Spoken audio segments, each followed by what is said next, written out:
Let's talk about Tenon Stock.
Best way I've found to use Mortise Master, figure out about what size you want this to be lengthwise. Go ahead and cut it. Set this guy up so it's locked into that size. Cut your first mortise, cut it in a scrap piece or whatever, and then rip on table saw to get whatever wood you're going to use for your tenon, and rip some strips about 2-3 feet long on the table saw and make them so they're the same width as your mortise. Then you can round the edges over with a rounding bit on a router table. Now, I had a thought. One of the problems you can make these things fit so tight that when you put glue on them, it creates a hydraulic lock, and you can't get the tenon in. It's like a shock absorber. You push it in, it pops right back out again.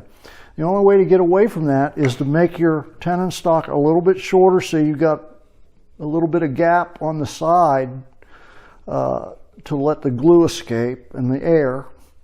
Or you can take your tenon strips, your 3-foot strips, run them through the table saw with the blade just barely sticking up, and you could put some grooves in your tenon that will give you some relief for things to escape out when you push that in. Another thought I had was, I've not tried this yet, but I'm going to. Instead of making this a little bit shorter, you can make it the same size so it's snug, but instead of using a round over, just set your saw on a 45 degree and cut a relief so it'll still fit tight,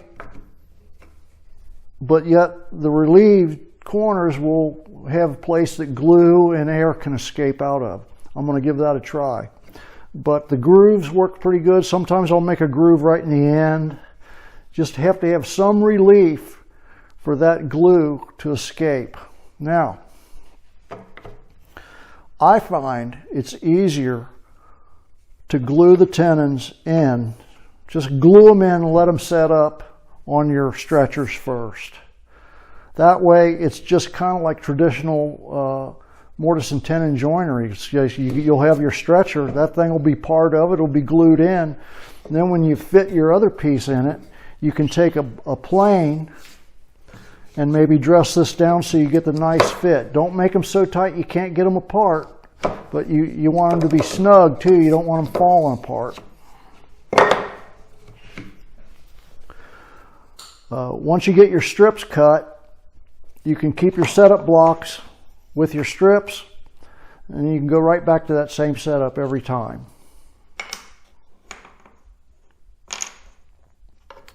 You can use plywood. You can use the same species of what your project is. You can really use your tenon stock out of whatever you have. To get the thickness, I just start with a thicker piece and run it through my planer until I get the thickness I want, and then I round it over. So that's how you make tenon stock. Once you get your lengths made, then you just chop them off into the lengths you need. You want to make sure you don't cut them too long because you want to get your joint together. Make sure you dry fit everything.